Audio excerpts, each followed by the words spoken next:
Olá, eu me chamo Cristiane, eu sou tecnóloga em radiologia e hoje eu venho aqui falar com vocês sobre protocolos de imagens de ressonância magnéticas aplicado em músculo esquelético e membro inferior.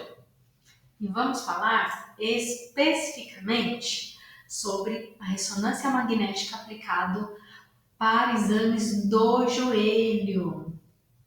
Joelho, que é um tipo de exame que normalmente realizamos muito em clínicas, hospitais mais generalistas, pronto-socorro, laboratórios, porque é uma região em que a gente tem aí um aumento progressivo, né, na população de patologias, até pelo avanço da idade, né, da estimativa aí de vida da população, o joelho é uma articulação que ele sofre bastante com isso. Então, vamos lá. Qual é o objetivo então dessa aula? É demonstrar, né, que vocês compreendam o preparo do exame para joelho, a anatomia necessária, a anatomia básica para que vocês consigam realizar esse tipo de exame, um protocolo aplicado para esse tipo de exame, como que a gente faz o exame, né, o planejamento, as programações em si e as análises básicas que nós, como operadores de imagem, né, precisamos entregar aí para o médico radiologista, para o médico solicitante e para o paciente, que é o dono da imagem efetivamente. Qual o preparo que a gente pede para os pacientes, tá? Joelho é um exame que, na maioria das vezes, não é necessário o uso do meio de contraste. Então, nem sempre o jejum é pedido para os pacientes que vêm fazer exame de joelho, tá? Uma gama muito grande de patologias é associada mais à ortopedia. Então, para esses tipos de indicações, normalmente o contraste é um pouco raro. Então, no máximo a gente vai pedir aí o jejum de 4 horas, lembrando que esse preparo é sobre algumas atenções especiais com relação à realização do exame, tá? Lembrando que existe um preparo, existe na verdade uma anamnese, uma triagem inicial, onde o paciente vai passar por uma entrevista minuciosa para falar sobre segurança, que eu não vou abordar aqui hoje nessa aula. Quando houver a necessidade do contraste, a gente pede para que o paciente entre puncionado, né? De preferência com gelco. Também como parte do preparo durante o posicionamento do paciente, é muito comum demonstrarmos algumas áreas marcadas para o médico. A gente chama desse processo de marcação, né? De colocar o marcador. O marcador, ó, é uma vitamina, tá? É um comprimido. Esse aqui, no caso, é uma cápsula gelatinosa. Ele é muito comum no nosso meio, né? Em que a gente usa para marcar uma região específica. Ó, vou mostrar para vocês aqui. Vou botar um pedaço de fita crepe. Então, a gente vai colocar, ó, o marcador na fita e indicar, vou mostrar aqui na minha mão, né, suponho que existe aqui um nódulo, uma nodulação, uma cicatriz, um ponto doloroso, eu vou colocar o marcador, ó, colocando o marcador de uma forma que não fique apertado, muito apertado, sempre, ó, mais soltinho, sobre a pele, tá? Então, você vai demarcar essa região, né? Então, no joelho, no geral, a gente acaba englobando todas as estruturas, né? Toda a articulação, mas é muito importante que toda vez que nós façamos exames para o músculo esquelético, nós lembrarmos de colocar o marcador, porque faz diferença na hora da realização do exame, tá? Isso é importante para o radiologista. Se a cicatriz ela for extensa, vale a pena colocar 2 marcadores, uma em uma das extremidades e outra na outra extremidade. para indicar o tamanho da cirurgia aí. Como que a gente vai fazer o posicionamento desse paciente, tá? A depender aí do tipo de equipamento que a gente vai trabalhar, né? Alto campo, baixo campo, se é da Siemens, se é da Philips, se é da GE, porque cada equipamento tem uma configuração de bobina, tá? Então aqui, ó, mostrando um equipamento de baixo campo e equipamentos de alto campo. É um exame que, para termos de claustrofobia, né, o paciente normalmente ele sofre menos com claustrofobia durante esse exame. Porque, basicamente, o joelho vai entrar, vai lá para o centro do equipamento, mas grande parte do paciente, né, do corpo do paciente, a cabeça, vai ficar para fora. Então, normalmente os clientes sentem-se bem confortáveis para realizar esse exame. Então, normalmente não temos problemas com claustrofobia, tá? É uma bobina que normalmente tem duas partes. Ó, normalmente ela abre, existe uma trava, uma alavanca em que a gente abre essa bobina, o paciente coloca a perna aqui, você tem que pegar um macete de aonde você vai centralizar o joelho do paciente. A maioria das bobinas a gente vai sentir o ápice da patela, tá? Que é a parte mais superior, né? O ponto mais extremo pensando na parte de cima da patela. Então a gente vai colocar o ápice da patela na marcação da bobina central, tá? Na bobina, comumente tem uma risca, né, indicando que ali é o centro dela. Então a gente casa, né, o ápice da patela com o centro da bobina e normalmente dá certo, tá? A gente vai ter uma dificuldade quando o joelho vai estar com edema, inchado, ou quando o paciente for um pouco mais gordinho, que a gente vai ter dificuldade de localizar bem ali a patela. Tá? Tem esse tipo de bobina tipo flex, ó, bem legal, porque se adapta bem a vários tamanhos de joelho. Muito importante que a gente mobilize bem o paciente, tá? Se tiver saquinho de areia, vou até voltar um pouquinho aqui, ó.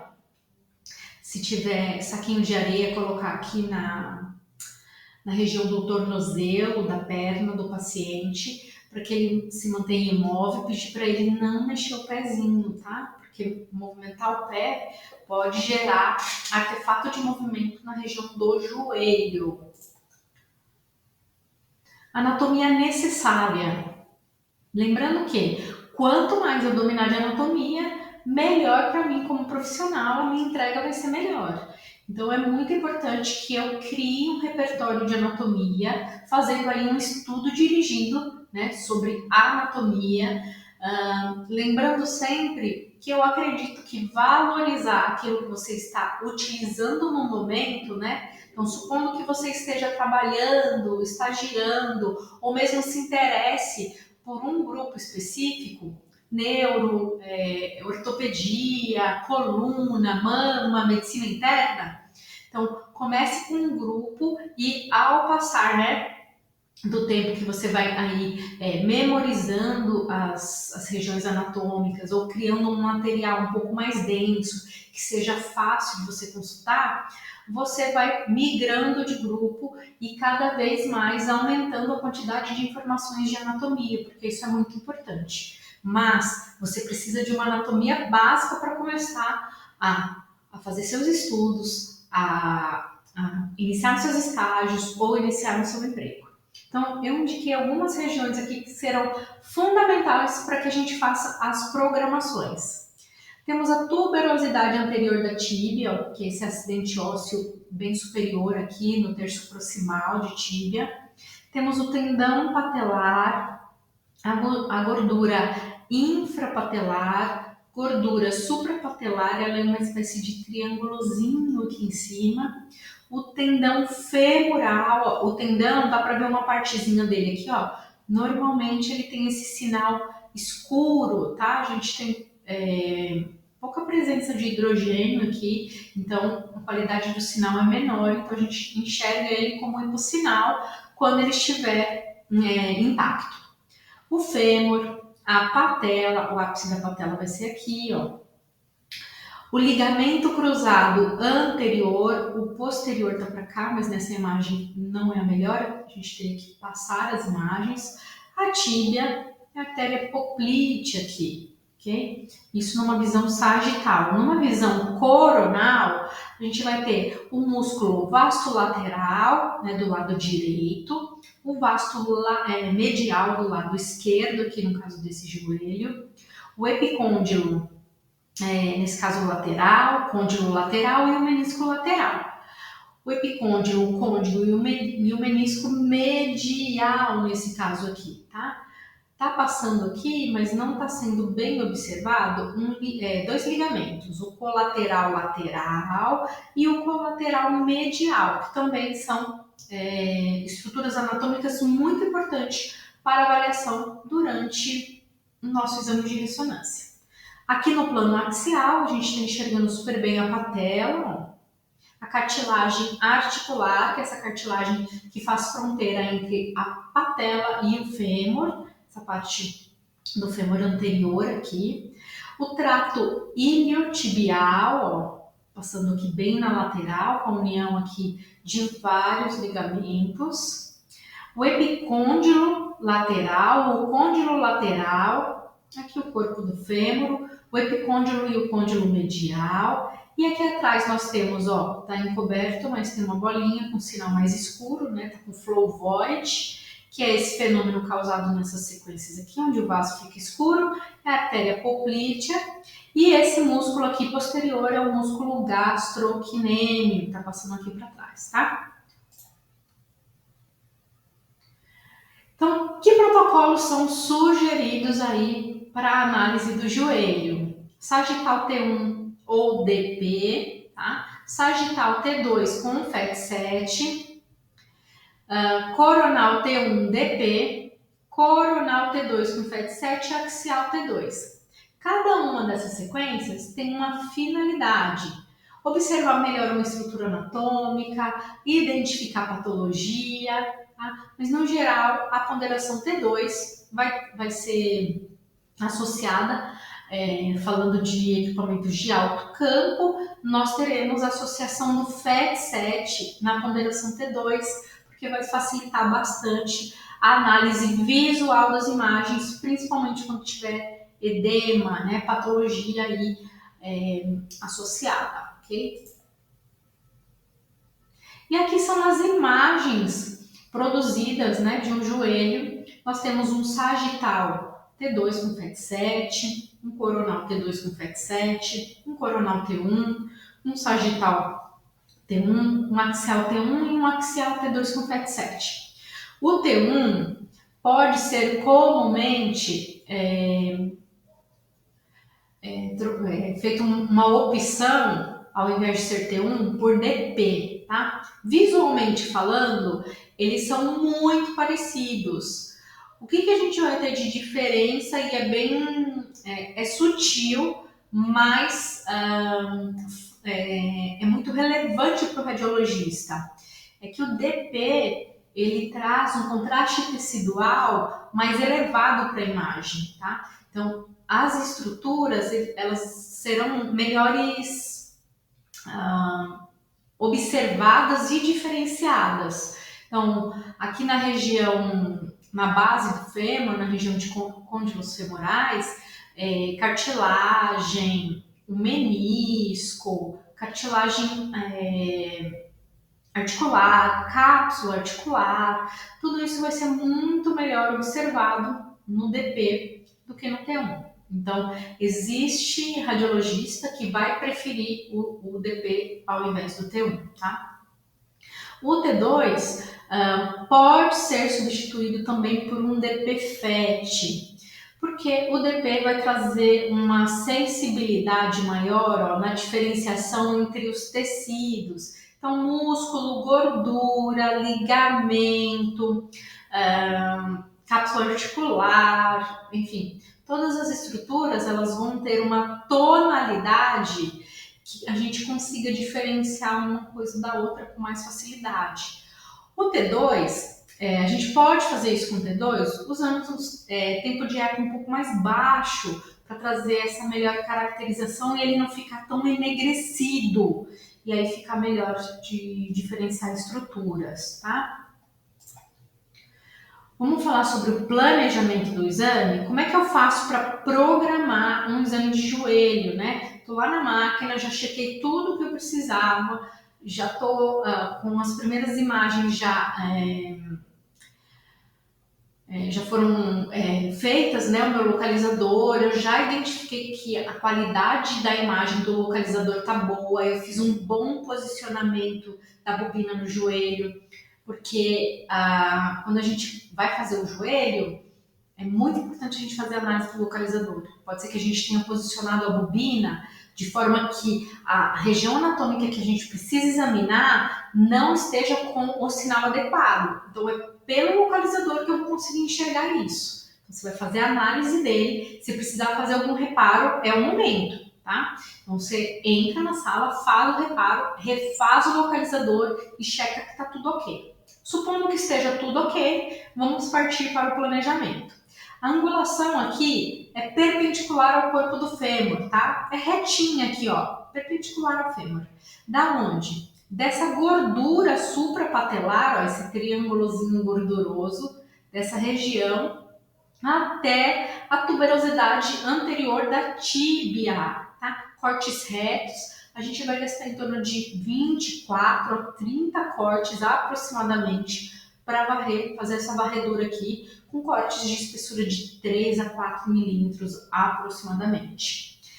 A imagem melhor para programar, né, como um plano que representa melhor a anatomia que a gente precisa observar para fazer um bom planejamento é o sagital, e o coronal a gente vai fazer um ajuste fino, trazendo aí uma simetria, fazendo uma angulação para que a gente faça a entrada da articulação de forma simétrica, né? Se não entra um côndilo ou entra outra região, fica esquisito para o médico analisar. Com a simetria, ele faz uma análise muito melhor, né, anatomicamente falando, é mais fácil para ele fazer essa visualização. O axial vai representar o FOV, que se precisar ser ajustado, a gente faz o ajuste. Aqui é o plano sagital. No plano sagital, nós vamos fazer cortes perpendiculares aos côndilos femorais. Então, ó, o corte está passando assim, ó, a 90 graus aqui, ó, da base do fêmur, 90 graus, tá? De um epicôndilo até o outro epicôndilo, né? Começando da esquerda para a direita, que é uma convenção mundial, né? Onde todos os serviços de ressonância magnética deveriam fazer cortes assim, né? O sagital de todo o corpo começa da esquerda para a direita. Se a gente pensar que tem 20 cortes, 24 cortes, o corte número 1 começa do lado esquerdo e o corte 24, sendo o último, termina do lado direito, tá? O axial é o melhor plano porque a gente vai ter essa... Eu gosto sempre de associar aqui essa imagem com uma ferradura, né? Então, o côndilo vai ser a base aqui, ó, da ferradura, onde a gente vai angular. E o coronal, nós fazemos aqui um ajuste fino, né, para que a gente alinhe com o fêmur e com a tíbia e a fíbula, ok? E aí, aqui o sagital fazendo pequenos ajustes aí quando necessário. Para programar o coronal, nós também vamos nos basear na imagem aqui, onde mostra com bastante clareza os côndilos femorais, né? A imagem que me lembra a ferradura. Tá? Agora os cortes são paralelos, ó, no sentido do côndilo, tá? Alinhando os dois côndilos. Então, o axial é o plano que traz essa informação anatômica de uma forma muito efetiva. Então, a gente vai angular aqui. E o plano coronal, o plano sagital, nós vamos fazer o alinhamento entre tíbia e fêmur, tá? Para que a gente possa ter uma imagem que demonstre os ossos no seu maior sentido, trazendo aí mais qualidade para a nossa imagem, tá? Vamos fazer a análise da imagem. Fizemos todas as programações do exame, agora nós precisamos fazer a análise, né? Como que cada tecido vai se apresentar aqui na imagem? Então, T1, quais são as características teciduais de T1? Esse T1 está parecido, né? Tá, T1 ou DP, enfim, está parecido com o que convencionalmente nós fazemos no local onde você está estagiando ou que você está trabalhando. Então, ele tem que ter qualidade, né? A gente tem que seguir um padrão aí. Então, ó, T1 ou DP, né? E um T2 com FAT7. Quando a gente olha aqui, não vemos nenhuma alteração muito significativa, né? Pequeno edema aqui, razoável. Mas quando a gente olha essas imagens, a gente vai olhar e vai ver que tem uma alteração aqui significativa, principalmente nessa imagem coronal, né? O osso, aqui onde está a tíbia e a fíbula, tem intensidade de sinal, né? Tem esse tom, como o osso é representado nessa ponderação.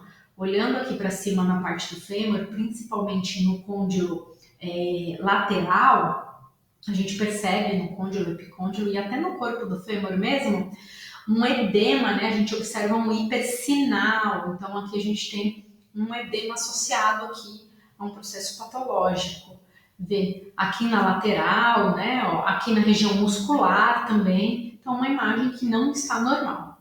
Se a gente observar essa imagem axial aqui, ó, na cartilagem articular, a gente está vendo um ponto branco, né? Então aqui não é comum esse tipo de alteração de sinal. Tem um edema também associado aqui, né, em algumas regiões.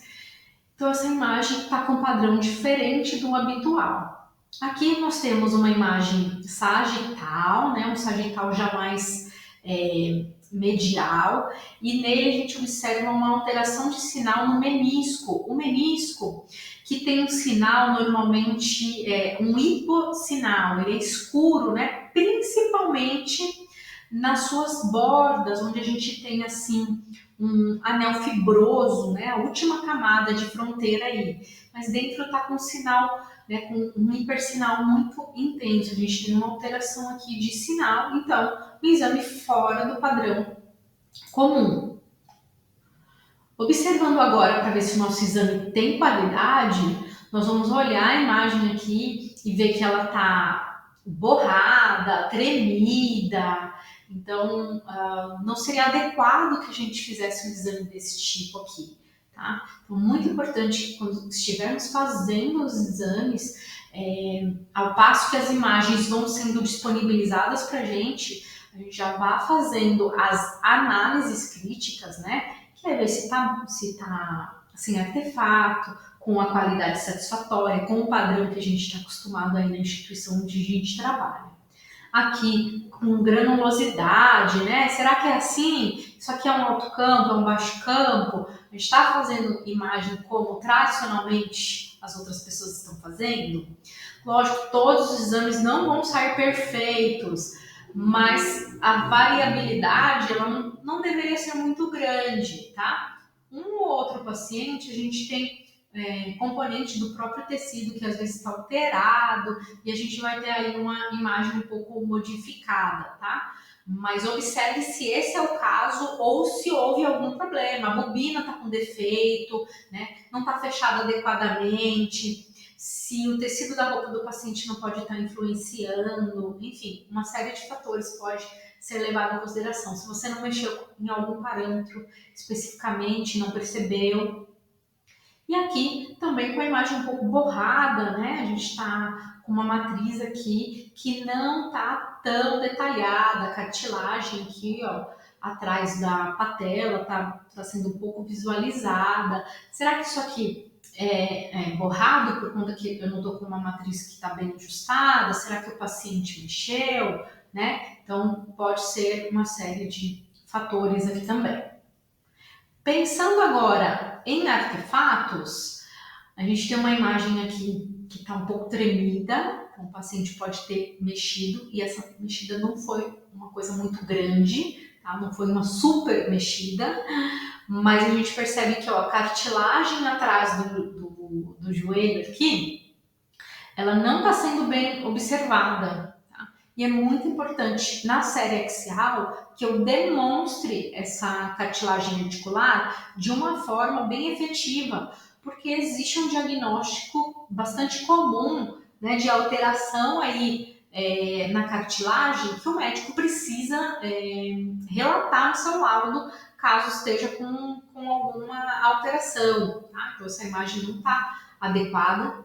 Aqui nós temos um dispositivo, né, acoplado aqui no joelho do paciente, tem pino, esse paciente já foi operado, e tem aqui um pino, esse pino que é compatível com as imagens de ressonância, então ele é seguro para fazer o exame, mas quando tivermos pino, placas, parafusos que são permitidos, que são seguros, é muito importante que a gente lembre de substituir a técnica FET7 no pré-contraste, o T2 FET7, por T2 STIR. O FET7 ele tem uma interferência, né, quando há perda de homogeneidade. Quando eu tenho metal, há uma perda natural de homogeneidade. Então, ele comumente, né, em 90% ou mais das vezes, a saturação de gordura não vai ser efetiva. E eu posso dar aí um falso positivo para o médico radiologista.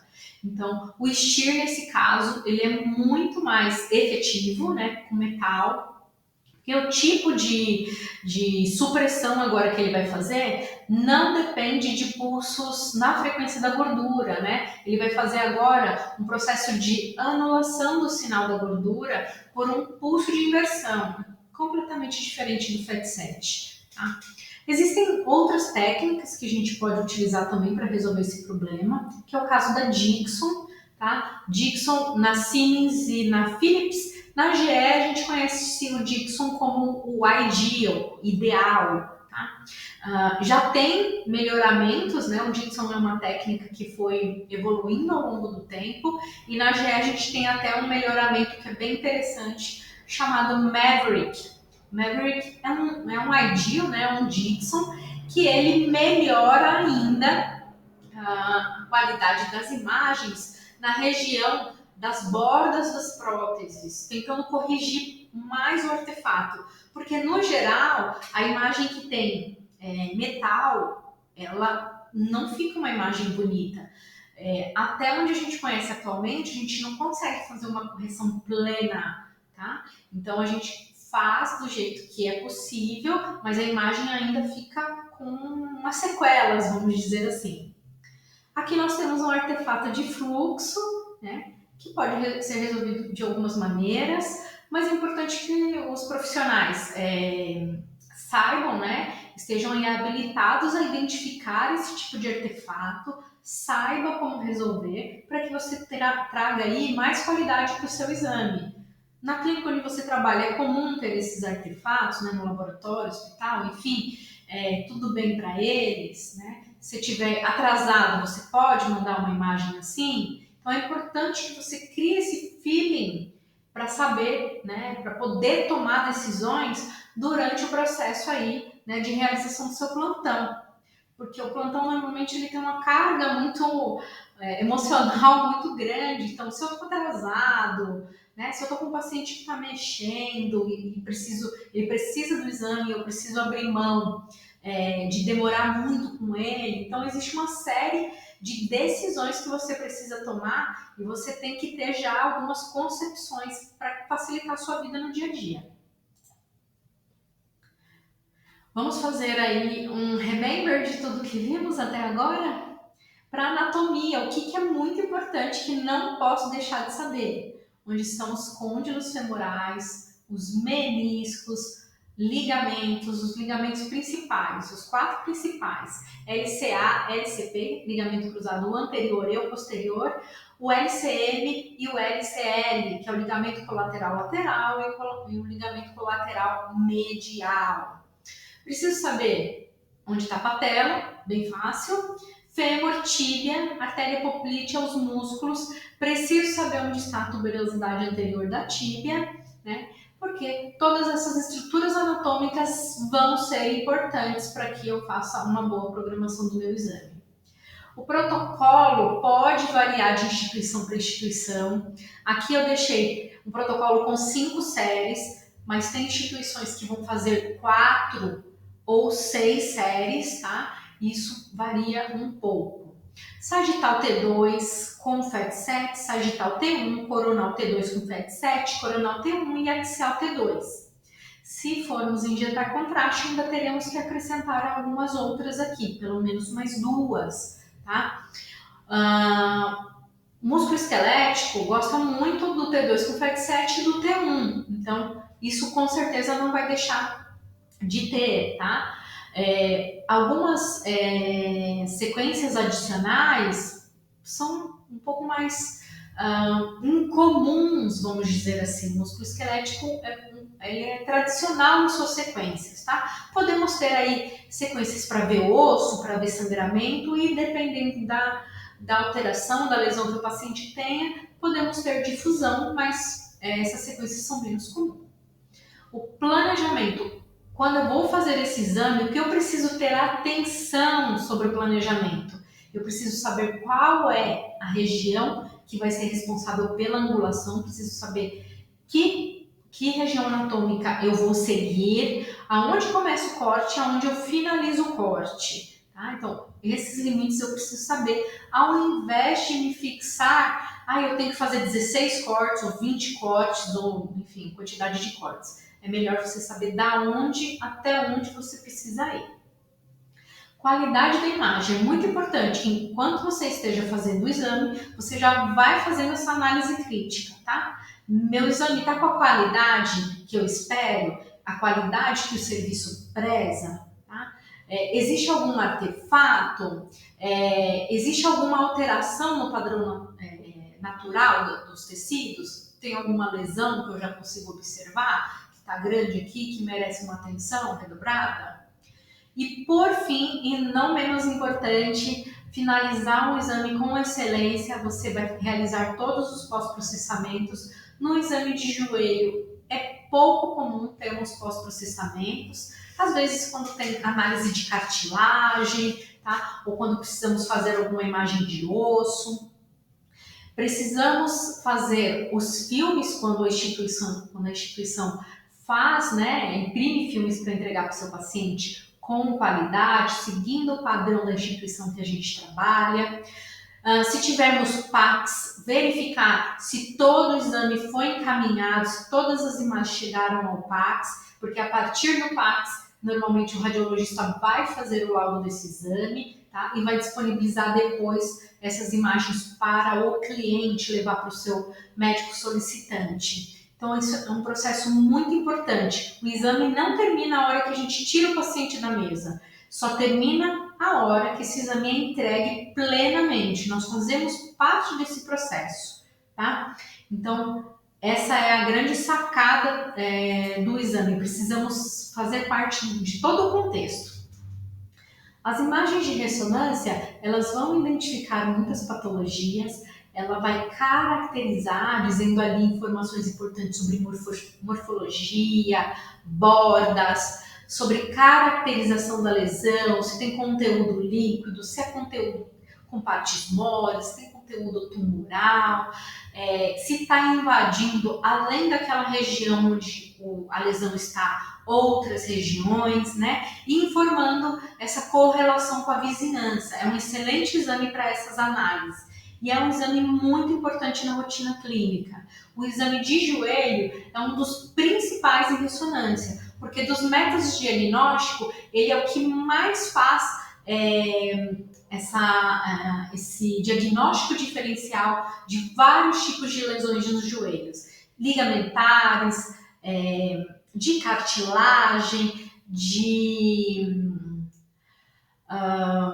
alteração óssea, de tumor. Então, tem várias análises que a ressonância é expertise, tá?